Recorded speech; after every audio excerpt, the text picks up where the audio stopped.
मैं डॉक्टर भरत मीना, सह आचार्य राजकीय कला महाविद्यालय अलवर। आज की क्लास का टॉपिक है भारत के संविधान की प्रस्तावना, कक्षा BA पार्ट सेकेंड ईयर। संविधान की प्रस्तावना किसी भी देश के संविधान का एक महत्वपूर्ण दस्तावेज होता है, एक महत्वपूर्ण भाग होता है। इसी रूप में भारत का संविधान की जो प्रस्तावना है, ये प्रस्तावना पंडित जवाहरलाल नेहरू ने पेश की थी और इस प्रस्तावना में न केवल भारतीय स्वाधीनता आंदोलन के मूल्य और आदर्श झलकते हैं, बल्कि हमारे देश के राष्ट्रपिता महात्मा गांधी की फिलॉसफी भी इसमें हमको दिखाई देती है और साथ ही साथ सामाजिक न्याय के अगुआ संविधान निर्माता बाबा साहब भीमराव अंबेडकर का दर्शन भी इसमें झलकता है। तो इस रूप में प्रस्तावना एक महत्वपूर्ण दस्तावेज हो जाता है।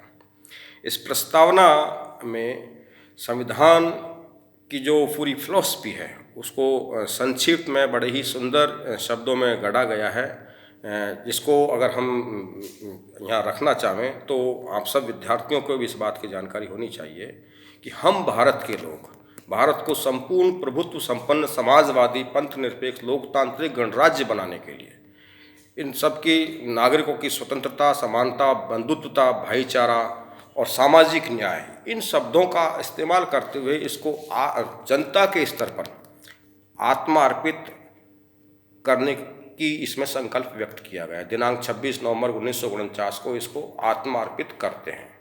तो ये प्रस्तावना इस रूप में ये बताती है कि भारत के देश के अंदर संविधान ने किसी को अगर सर्वश्रेष्ठ माना है तो वो कार्यपालिका को नहीं माना है, न्यायपालिका को नहीं माना है, व्यवस्थापिका को नहीं माना है, बल्कि भारत के लोगों को सबसे ज़्यादा सर्वोच्च माना है। इसीलिए हमारे देश की संप्रभुता जनता मन हित है। शुरुआती कहाँ से ये हम भारत के लोग, इस संविधान को कौन आत्मा अर्पित कर रहा है? भारत के लोग कर रहे हैं। कोई राष्ट्रपति नहीं कर रहा है, कोई प्रधानमंत्री नहीं कर रहा है, या सुप्रीम कोर्ट का चीफ जज नहीं कर रहा है। भारत के लोगों ने इसको बनाया है, भारत के लोग ही इसको आत्मा अर्पित कर रहे हैं। और संकल्प क्या व्यक्त किया है, किस प्रकार का देश, किस प्रकार का समाज बनाना चाहते हैं? संपूर्ण प्रभुत्व समाजवादी लोकतांत्रिक गणराज्य। इसका मतलब ये हुआ कि संप्रभुता जो है, भारत देश संप्रभु देश है, इसके कानून, इसके आदेश जो है वो किसी और दूसरे देश के राष्ट्राध्यक्षों से निर्देशित नहीं होंगे, बल्कि अपने आप में स्वतंत्र होंगे, स्वायत्त होंगे। और ये स्वतंत्र और स्वायत्त जो आदेश है उसकी क्रियान्विति भी स्वतंत्रता और स्वायत्तता के साथ वो कर सकते हैं। देश का समाज और तंत्र कैसा होगा? समाजवादी लोकतांत्रिक। समाजवाद का यहाँ मतलब कोई ये समाजवादी राजनीतिक व्यवस्था से नहीं है कि यहाँ हम कोई पूर्व सोवियत संघ या चीन की समाजवादी या साम्यवादी राजनीतिक ढांचा हमने यहाँ स्थापित नहीं किया है। समाजवाद का यहाँ सीधा सा अर्थ ये है कि ना कोई व्यक्ति इतना ज़्यादा अमीर होगा कि वो किसी दूसरे व्यक्ति के जीवन को खरीदने की उसको प्रिविलेज मिल जाए, और ना ही कोई व्यक्ति इतना गरीब होगा कि वो अपनी रोजी रोटी को भी जो है सहजता से प्राप्त नहीं कर सके। एक ऐसा समाज हम निर्मित करें कि जहाँ सहजता से सभी व्यक्तियों की न्यूनतम ज़रूरतें पूरी होती हों। तो ये एक आदर्श है कि हम जो है ऐसा समाज बनाना चाहते हैं जहाँ आर्थिक समानता समाजवाद के माध्यम से मिल सके। और लोकतांत्रिक गणराज्य का यहाँ मतलब ये है कि हमारे देश की सरकार जो है अब कोई राजतंत्रात्मक तरीके से नहीं होगी कि राजा के बाद राजा का बेटा ही उत्तराधिकारी होगा। अब जनता अपने मताधिकार के माध्यम से, अपने वयस्क मताधिकार के माध्यम से अपने प्रतिनिधि चुनेगी, क्योंकि संसदीय लोकतंत्र है, वो प्रतिनिधि अपनी सरकार को जनता की तरफ से निर्मित करेंगे। तो ये हुआ लोकतंत्र। और साथ ही साथ लोकतंत्र के साथ में हम क्या है? गणराज्य। गणराज्य का मतलब है कि देश का सर्वोच्च शासक, जिसे हमने राष्ट्रपति नाम दिया, जिसे हमें राष्ट्रपति माना, वो राजा नहीं होगा, बल्कि वो भी चुना हुआ होगा। अप्रत्यक्ष प्रणाली से हमने उसको चुना है। तो देश का सर्वोच्च शासक, जिसे हम राष्ट्रपति नाम दिया है, वो भी जनता द्वारा अप्रत्यक्ष रूप से चुना गया है। वो कोई उत्तराधिकार के आधार पर उसका चयन नहीं हुआ है। इसलिए हम लोकतंत्र के साथ साथ गणतंत्र भी हैं। ये देश गणराज्य है। इसके अलावा अगर प्रस्तावना के अन्य मूल्यों की हम बात करें तो हमने एक संकल्प स्वतंत्रता। किस प्रकार की स्वतंत्रता? राजनीतिक स्वतंत्रता। राजनीतिक स्वतंत्रता का यहाँ मतलब ये हुआ कि हमारे जो भी राजनीतिक और सामाजिक अधिकार हो सकते हैं उसका उपभोग देश का हर नागरिक बिना भय के साथ करेगा। सभी लोगों को जीवन का अधिकार है, सभी लोगों को संपत्ति व्यवसाय चुनने का अधिकार है, सभी लोगों को अपना विचार अभिव्यक्त करने का अधिकार है, सभी लोगों को पूजा उपासना की स्वतंत्रता दी गई है। तो ये इस प्रकार की स्वतंत्रता संविधान देश के नागरिकों को देता है। साथ ही साथ स्वतंत्रता के साथ हमने एक और संकल्प व्यक्त किया है, समानता। ये स्वतंत्रता तब तक अधूरी है जब तक समानता नहीं है, क्योंकि भारत का समाज जो है सदियों से इस पीड़ा को भोगता रहा है कि यहाँ वर्ण व्यवस्था की वजह से अनेक जो है तरीके की असमानताएं देश में व्याप्त रही हैं, और स्वाधीनता आंदोलन में भी एक प्रमुख मुद्दा रहा है कि देश के लोगों के बीच में, नागरिकों के बीच में समानता हो। तो इस समानता का संकल्प भी इसमें अर्जित किया है। तो एक तो कानून के समक्ष समानता, ये भी एक महत्वपूर्ण विचार इस संविधान के अंदर है कि कानून सबको समान नज़रों से देखता है कि अगर कोई दंडनीय अपराध किया है तो वो दंडनीय अपराध किसी बहुत बड़े उच्च अधिकारी ने किया है, बहुत बड़े राजनीतिज्ञ ने किया है, तो उसके लिए भी उतनी ही सज़ा है जितना किसी गरीब व्यक्ति ने या सामान्य व्यक्ति ने अपराध के लिए सज़ा है। तो ये समानता का भाव इस संविधान के अंदर झलकता है, जो इस देश के सामाजिक संरचना के हिसाब से बड़ा दर्शन मैं कहूँगा।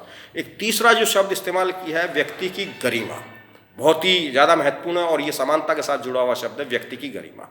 कि जिंदा होने का मतलब, जीवित होने का मतलब, पैदा होने का मतलब केवल यही नहीं है कि हम अपना पेट भरें और जो दिनचर्या देने की है उसको पूरा कर लें और अपनी ज़िंदगी गुजार दें। इसमें कहीं ना कहीं डिग्निटी भी जुड़ी है कि अपनी डिग्निटी के साथ हम जी सकें। और इसीलिए हम ये देखते हैं कि एक और शब्द, एक और संविधान संशोधन करके इसमें ये जोड़ा गया है, शिक्षा का अधिकार जोड़ दिया गया है मौलिक अधिकारों के अंदर। वो शिक्षा का अधिकार जोड़ते वक्त ये कहा गया है कि कोई व्यक्ति बिना शिक्षा के अगर ज़िंदगी जीता है तो वो डिग्निटी के साथ नहीं जी सकता। तो उसकी डिग्निटी बन सके, उसकी डिग्निटी के साथ वो जी सके, उसके लिए वो उसका पढ़ा लिखा होना भी जरूरी है। इसलिए हमने शिक्षा को भी एक मौलिक अधिकार को श्रेणी में डाल दिया है। तो जीना ही पर्याप्त नहीं है, बल्कि गरिमा के साथ में आदमी जी सके। महिलाओं की गरिमा का मुद्दा भारत में एक बड़ा मुद्दा रहा है कि महिला की गरिमा, महिला सम्मान की बात जो है बार बार की जाती है। तो ये डिग्निटी जो शब्द है, महिला प्रताड़ना के जो भारत के अंदर प्रकरण होते हैं उसके खिलाफ भी भारतीय नागरिकों को, महिलाओं को एक अधिकार देता है, जिसके आधार पर वो अपनी ज़िंदगी की गरिमा को सुरक्षित करने के लिए संविधान से संरक्षण प्राप्त करते हैं। एक और महत्वपूर्ण शब्द इसके अंदर है जिसकी आज मुझे बहुत ज़्यादा ज़रूरत महसूस होती है। उस शब्द को हम बहुत ज़्यादा प्रचारित नहीं कर पाए हैं, उसकी डिबेट में उस शब्द का हम बहुत ज़्यादा महत्व नहीं दे पाए हैं, लेकिन वो शब्द है बंधुत्वता। आज की परिस्थितियों में ये बंधुत्वता शब्द बहुत ज़्यादा उपयोगी मुझे इसलिए लग रहा है कि ये जो धार्मिक, जातीय, वर्गीय, क्षेत्रीय अस्मिता का जो उभार भी इस देश के अंदर आया है कि हर आदमी क्षेत्रीय अस्मिता को आगे रख रहा है, जातीय अस्मिता को आगे रख रहा है, धार्मिक अस्मिता को आगे रख रहा है, उसमें कहीं ना कहीं हमारी जो है भाईचारा, हमारी बंधुत्वता की जो भावना है वो कहीं ना कहीं तहस-नहस हुई है, उसको बड़ा नुकसान हुआ है। तो इस अस्मिताओं को उभारने के युग में अगर हमको इस देश के सामाजिक ताना बाना, राजनीतिक ताना बाना और सौहार्द को अगर बचा के रखना है तो इन अस्मिताओं के साथ में हमको आपसी भाईचारा और बंधुत्वता जिसकी अपेक्षा इस देश के संविधान ने की है उसको बहुत आगे रखना पड़ेगा। हमारी गतिविधियाँ, सार्वजनिक गतिविधियाँ हैं, वो सार्वजनिक गतिविधियों में बंधुत्वता की भावना आगे होगी, तभी हम अपनी अस्मिता के सवाल पर बात करते करते भाईचारे के आधार पर इस देश के सौहार्द को भी हम सुरक्षित रख पाएंगे, जो एक नागरिक होने के नाते हमारी जिम्मेदारी है।